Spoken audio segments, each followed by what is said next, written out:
Saya baru dengar berita ya, katanya Partai Nasdem itu kena getahnya gara-gara dukung Anies. Ini udah sering banget sih konten kayak gini, tapi masih lucu aja nih. Ya, dalam survei terbaru yang dilakukan oleh lembaga survei yang cukup kredibel, yaitu Saiful Mujani Research and Consulting atau SMRC, Anies nggak ampuh buat mendongkrak suara Nasdem. Mendongkrak. Jadi istilahnya Anies itu nggak bisa menaikkan suara Nasdem. Nah, tapi malah sebaliknya. Sekarang Nasdem itu masuk kategori partai gurem. Pertanyaan pernyataan Pak Anies di berbagai tempat, cara menarik simpati publiknya memprihatinkan. Ya, kalau menurut saya sangat memprihatinkan. Sehingga Pak Jarod perlu mengingatkan kepada Pak Anies, termasuk kepada Nasdem. Makanya beliau tidak langsung menembak Pak Anies, dor, itu enggak itu loh. Nah, sebab para pendukungnya ya susah juga diajak debat yang rasional, ora iso mereka pokok men. Banyak pernyataan Pak Anies yang memprihatinkan. Minimal kata SMRC ya, gitulah kira-kira ya.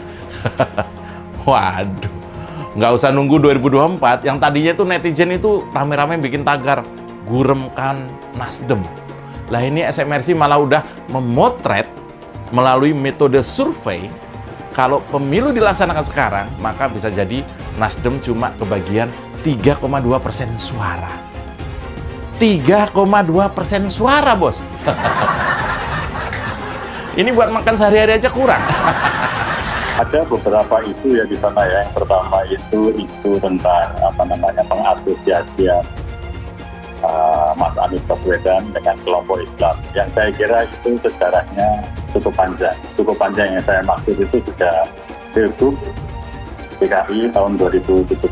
Nah, asosiasi itu melekat kepada Mas Anies. Hanya saja kemudian ketika panggungnya itu diperbesar ke arah Pilpres yang itu nasional, nah pendekatan itu rupanya, paling tidak dari apa yang saya dengar tadi dari Mas Reza, itu ada strategi untuk melakukan, kalau dalam leksikon ilmu politik disebut dengan cross group strategi.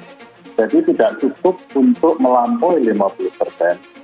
Itu hanya mengandalkan satu kelompok sosial. Oleh karena itu, kemudian di sana harus ada pendekatan terhadap kelompok-kelompok lain. Nah, itu yang kemudian disebut dengan cross group strategi atau cross class strategi. Dan itu yang akan bisa membawa atau memberikan harapan lebih besar untuk bisa melampaui 50% dalam pilpres kelak. Waspada blunder politik, Anies Baswedan gagal nyapres. Anies nyerah jadi jorkam Nasdem. Nah, masa sekelas bakal calon presiden menyampaikan visi misi tidak penting, nanti dikarang nggak bisa itu apa itu ya, nggak bisa seperti itu. Yang penting rekam jejak. Visi misi dikarang wae itu. Dan pendukungnya ya sama sekali tidak ada yang mengkritisi hal tersebut. Nah, termasuk di dalamnya tentu saja elit-elit dari Partai Nasdem. Itu meneng wae, orang kritik, pokoknya Pak Anies jalan terus, repot itu. Anies Baswedan, mantan Gubernur DKI Jakarta, secara resmi telah dideklarasikan sebagai calon presiden pada Pilpres 2024. Deklarasi terhadap Anies Baswedan untuk menjadi capres pada Pilpres 2024 tersebut dilakukan dengan langkah cepat. Partai Nasdem pimpinan Surya Paloh melihat elektabilitas hasil survei dari beberapa lembaga survei ternama menunjukkan Anies Baswedan kokoh masuk pada 3 besar calon presiden 2024. Selain Anies Baswedan, nama lainnya adalah Ketua Umum Partai Gerindra yang juga Menteri Pertahanan RI Prabowo Subianto dan Gubernur Jawa Tengah Ganjar Pranowo. Prabowo Subianto sudah dipastikan akan diusung koalisi Partai Gerindra dan PKB, dan partai lain yang dikabarkan akan bergabung. Anies Baswedan sudah dideklarasikan oleh Partai Nasdem bersama partai koalisi perubahan lainnya yaitu Partai Demokrat dan PKS. Tetapi untuk Ganjar Pranowo, walaupun elektabilitasnya sangat tinggi bahkan mengalahkan Anies Baswedan, tetapi partai tempatnya berlabuh masih kekeh memilih Ketua DPR yang juga cucu Presiden RI pertama yaitu Puan Maharani sebagai capres dari PDIP. Walaupun dari segi jumlah perolehan kursi di DPR, PDIP sudah memenuhi batas ambang minimal untuk mencalonkan sendiri presiden dan wakil presiden, sehingga Puan Maharani bisa satu paket dengan Ganjar Pranowo. Namun perlu diwaspadai adalah blunder politik terhadap Anies Baswedan yang sudah diberi janji manis tiket sebagai calon presiden Partai Nasdem. Setelah deklarasi Anies Baswedan disinyalir banyak elit politik Nasdem yang memilih hengkang dari kepengurusan dan keanggotaan Partai Nasdem. Selain itu, anggota koalisi perubahan belum menemukan kesepakatan terhadap kelanjutan koalisi. Masing-masing punya kepentingan yang sampai saat ini belum menemukan titik sepakat, terutama menyangkut posisi calon wakil presiden.